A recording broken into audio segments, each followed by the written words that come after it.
Good morning, students. Welcome you all for this learning session.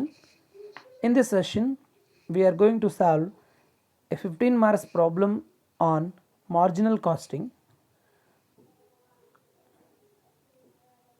ಪ್ರೀತಿಯ ವಿದ್ಯಾರ್ಥಿ ಮಿತ್ರರೇ, advanced cost and management ಅಕೌಂಟಿಂಗ್ನ marginal costing ಚಾಪ್ಟ್ರಲ್ಲಿ ಈ ದಿನ ನಾವು ಈ ಒಂದು ಸೆಷನ್ನಲ್ಲಿ ಒಂದು 15 ಅಂಕಗಳಿಗೆ ಕೇಳ್ತಕ್ಕಂಥ ಪ್ರಾಬ್ಲಮ್ನ ಸಾಲ್ವ್ ಮಾಡೋಣ. Let me see the problem. ABC company produces a single article. Following cost data is given about its product. ABC ಕಂಪನಿಯವರು ಪ್ರಾಡಕ್ಟ್ನ ಪ್ರೊಡ್ಯೂಸ್ ಮಾಡ್ತಿದ್ದಾರೆ. ಅದಕ್ಕೆ ಸಂಬಂಧಪಟ್ಟಂಥ ಕಾಸ್ಟ್ ಡೇಟಾವನ್ನು ಅಂದರೆ ವೆಚ್ಚಗಳು ಏನೇನು ಖರ್ಚಾಗಿದೆ ಅನ್ನೋದನ್ನು ನಮಗೆ ಕೊಡ್ತಾ ಇದ್ದಾರೆ. First one, selling price per unit, ಒಂದು ವಸ್ತುವಿನ ಮಾರಾಟ ಬೆಲೆ. Marginal cost per unit, that's variable cost. Fixed cost per annum rupees 16,000. Selling price 40 rupees ಇದೆ, ಮಾರ್ಜಿನಲ್ ಕಾಸ್ಟ್ 24 rupees ಇದೆ. ಸೊ ಕಾಂಟ್ರಿಬ್ಯೂಷನ್ ನಾವು ಕಂಡುಹಿಡಿದಾಗ ಮಾರ್ಜಿನಲ್ ಕಾಸ್ಟ್ ಅಂದರೆ ವೇರಿಯಬಲ್ ಕಾಸ್ಟ್, ಸೆಲ್ಲಿಂಗ್ ಪ್ರೈಸಿಂದ ವೇರಿಯಬಲ್ ಕಾಸ್ಟ್ನ ಲೆಸ್ ಮಾಡಿದಾಗ ನಮಗೆ ಕಾಂಟ್ರಿಬ್ಯೂಷನ್ ಸಿಗುತ್ತೆ. ಸೊ 40 ರೂಪಾಯಿಂದ 24 rupeesನ ಲೆಸ್ ಮಾಡಿದ್ರೆ 16 rupees ಇಸ್ ದಿ ಕಾಂಟ್ರಿಬ್ಯೂಷನ್. ಹಾಗೆ ಫಿಕ್ಸ್ಡ್ ಕಾಸ್ಟ್ ಪರ್ ಆ್ಯನಮ್, ಒಂದು ವರ್ಷದ ಸ್ಥಿರ ವೆಚ್ಚವನ್ನು ಕೊಟ್ಟಿದ್ದಾರೆ, ಅದು 16,000. ನಾವು ಏನನ್ನು ಕ್ಯಾಲ್ಕುಲೇಟ್ ಮಾಡಬೇಕು ಅನ್ನೋದ್ರ ಬಗ್ಗೆ ಪ್ರಾಬ್ಲಮ್ ಹೇಳ್ತಾ ಇದೆ. Calculate PV ratio, profit volume ratio. Calculate break even sales. Break even points ಅಂತ ಹೇಳ್ತಿದ್ವಲ್ಲ, ಅದು ಸೇಲ್ಸಲ್ಲಿ ಕೇಳಿದ್ದಾರೆ ಅಥವಾ ಯೂನಿಟ್ಸಲ್ಲೂ ಕೂಡ ಕೇಳ್ಬೋದು. ನಾವಿಲ್ಲಿ ಬ್ರೇಕ್ ಈವನ್ ಸೇಲ್ಸ್ ಬಗ್ಗೆ ಕೇಳೋದ್ರಿಂದ ಅದನ್ನು ಮಾತ್ರ ಮಾಡೋಣ. Sales to earn a profit of rupees 2,000. 2,000ದಷ್ಟು ಪ್ರಾಫಿಟ್ನ ಅರ್ನ್ ಮಾಡಬೇಕು ಅಂದರೆ ಎಷ್ಟು ಸೇಲ್ಸ್ನ ಮಾಡಬೇಕು? Profit at sales of rupees 60,000. ಇನ್ನೊಂದಿದು ಫೋರ್ತ್ ಕ್ವಶನ್ ಅಂತ ತಿಳ್ಕೊಬೋದು, sub question.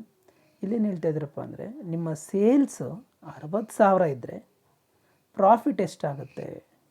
Profit at sales of rupees 60,000. Sales 60,000 ಇದೆ ಅಂದಾಗ ಪ್ರಾಫಿಟ್ ಎಷ್ಟಾಗುತ್ತೆ?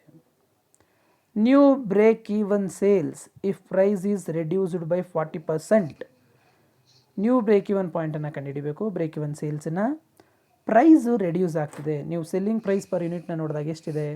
40 ರೂಪಾಯಿ ಇದೆ. ಅದು 10% ರೆಡ್ಯೂಸ್ ಆಯಿತು ಅಂದರೆ ಎಷ್ಟು? 4 rupees ರೆಡ್ಯೂಸ್ ಆಯಿತು. ಇನ್ನು 36 rupees ಸೆಲ್ಲಿಂಗ್ ಪ್ರೈಸ್ ಇದ್ದಾಗ ಬ್ರೇಕ್ ಈವನ್ ಸೇಲ್ಸ್ ಎಷ್ಟಾಗುತ್ತೆ ಅಂತ ಕಂಡುಹಿಡಿಬೇಕು. ಸೊ ಒಂದೊಂದಾಗಿ ನಾವು ಸಾಲ್ವ್ ಮಾಡ್ತಾ ಹೋಗೋಣ. ಮೊದಲನೇದು PV ratio, profit volume ratio. So ನಾವು ಕಾಂಟ್ರಿಬ್ಯೂಷನ್ನ ಕಂಡುಹಿಡ್ಕೋಬೇಕು. ಮೊದಲನೇದಾಗಿ ಕಾಂಟ್ರಿಬ್ಯೂಷನ್ ಹೇಗೆ ಕಂಡುಹಿಡಿತೀರಾ ನೋಡಿ. ಇಲ್ಲಿ ನೋಡಿದಾಗ 40 rupees ಸೇಲ್ಸ್ ಇದೆ, 24 rupees ವೇರಿಯಬಲ್ ಕಾಸ್ಟ್ ಇದೆ. ಅದನ್ನು ಲೆಸ್ ಮಾಡಿದಾಗ ನಮಗೆ 16 rupees ಕಾಂಟ್ರಿಬ್ಯೂಷನ್ ಸಿಗುತ್ತೆ.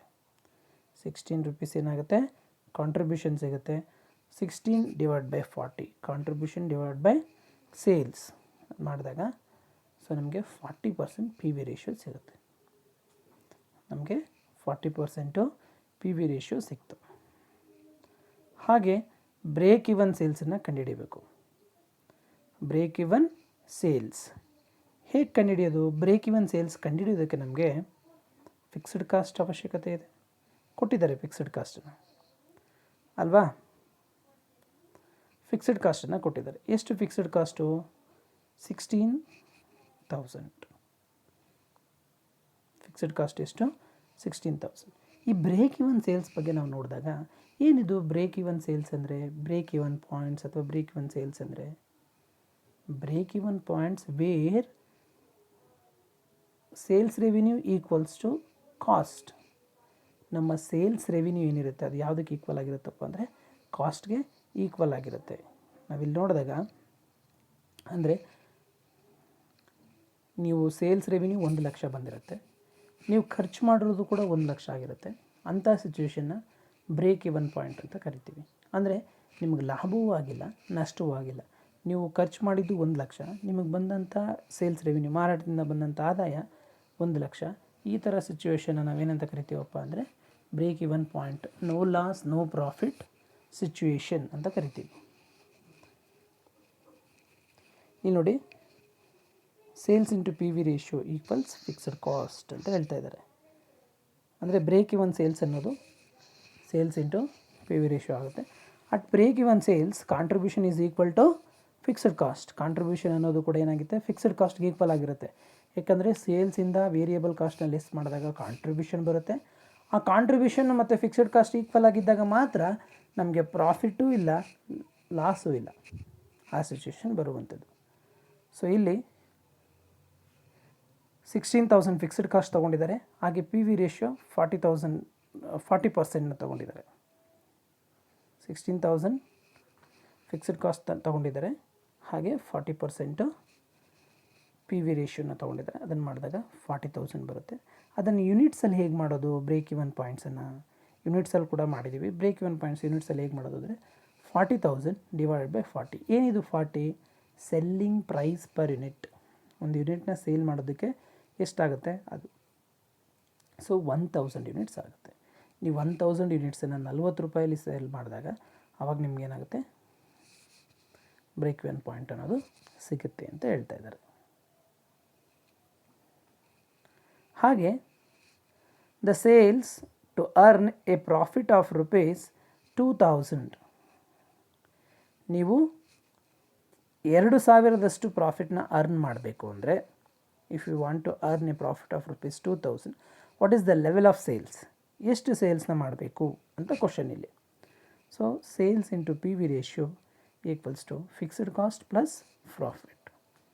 ಸೇಲ್ಸಿಂದ ಪಿ ವಿ ರೇಷಿಯೋ ಮಾಡಿದಾಗ ಕಾಂಟ್ರಿಬ್ಯೂಷನ್ ಸಿಗುತ್ತೆ, ಹಾಗೆ ಫಿಕ್ಸ್ಡ್ ಕಾಸ್ಟ್ ಪ್ಲಸ್ ಪ್ರಾಫಿಟ್ ಕೂಡ ಏನಾಗಿರುತ್ತೆ, ಕಾಂಟ್ರಿಬ್ಯೂಷನ್ನೇ ಆಗಿರುತ್ತೆ. ನೋಡಿ ಇಲ್ಲಿ ನಮಗೆ ಇನ್ನು ಮಿಕ್ಕಿರುವಂಥ ಎಲ್ಲ ಇನ್ಫಾರ್ಮೇಷನ್ಗಳು ಗೊತ್ತು. ಪಿ ವಿ ರೇಷಿಯೋ ಎಷ್ಟು, 40%. ಫಿಕ್ಸ್ಡ್ ಕಾಸ್ಟ್ ಎಷ್ಟು, 16,000. ಇಲ್ಲಿ ಈ ಪ್ರಾಬ್ಲಮಲ್ಲಿ ನಮಗೆ ಪ್ರಾಫಿಟ್ ಎಷ್ಟು ಹೇಳ್ತಾ ಇದ್ದಾರೆ, 2,000 ಹೇಳ್ತಾ ಇದ್ದಾರೆ, ಹೌದಾ? ಆ 2,000ನ ತೊಗೊಂಡ್ವಿ ಇಲ್ಲಿ. ಸೊ 16 ಪ್ಲಸ್ 2,000 18,000 ಆಗುತ್ತೆ. 18 ಇಂಟು 40%. ಆ ಥರ ಮಾಡಿದಾಗ ನಮಗೇನಾಗುತ್ತೆ, 45,000 ಆರ್ ಅದನ್ನು 45,000 ಡಿವೈಡ್ ಬೈ 40 ಮಾಡಿದ್ರೆ ಯೂನಿಟ್ಸಲ್ಲಿ ಕೂಡ ಸಿಗುತ್ತೆ ನಿಮಗೆ 1,125 ಯೂನಿಟ್ಸ್. ನೀವು 2,000 ರೂಪಾಯಿ ಪ್ರಾಫಿಟ್ ಅರ್ನ್ ಮಾಡಬೇಕು ಅಂದರೆ 45,000 ಸೇಲ್ಸನ್ನು ಮಾಡಬೇಕು, ಅಥವಾ 1,125 ಯೂನಿಟ್ಸನ್ನು ಮಾರಾಟ ಮಾಡಬೇಕು. Next, profit at sales of ₹60,000. ನಿಮ್ಮ ಸೇಲ್ಸು 60,000 ಇದೆ ಅಂದಾಗ ಪ್ರಾಫಿಟ್ ಎಷ್ಟಾಗುತ್ತೆ? ನಿಮಗೆ ಒಂದೇ ಈಕ್ವೇಷನ್ಸಲ್ಲಿ ಎಲ್ಲವನ್ನು ಕೂಡ ಕ್ಯಾಲ್ಕುಲೇಟ್ ಮಾಡ್ಬೋದು ಈಸಿಯಾಗಿ. Sales into P V ratio equals fixed cost plus profit. Sales ಎಷ್ಟಿದೆ, 60,000 ಇದೆ. ಪಿ ವಿ ರೇಷಿಯೋ ಗೊತ್ತು 40%. ಫಿಕ್ಸ್ಡ್ ಕಾಸ್ಟ್ ನಮಗೆ ಗೊತ್ತಿದೆ 16,000. ಸೊ ನಮಗೆ ಪ್ರಾಫಿಟ್ ಗೊತ್ತಿದೆಯಾ? ನಾವು ಈ ಪ್ರಾಬ್ಲಮಲ್ಲಿ ಏನನ್ನು ಕಂಡುಹಿಡಿತಿದ್ದೀವಿ, ಪ್ರಾಫಿಟ್ನ ಕಂಡುಹಿಡಿತಾ ಇದ್ದೀವಿ. ಏನು ಕಂಡುಹಿಡಿತಾ ಇದ್ದೀವಿ, ಪ್ರಾಫಿಟ್ನ ಕಂಡುಹಿಡಿತಾ ಇದ್ದೀವಿ. ಸೊ ಆ ವ್ಯಾಲ್ಯೂನ ಇನ್ಸರ್ಟ್ ಮಾಡೋಣ. ಸೇಲ್ಸು 60,000, ಏಕೆಂದರೆ ಪ್ರಾಬ್ಲಮಲ್ಲಿ ಸೇಲ್ಸ್ ಬಗ್ಗೆ ಹೇಳ್ತಾ ಇದ್ದಾರೆ.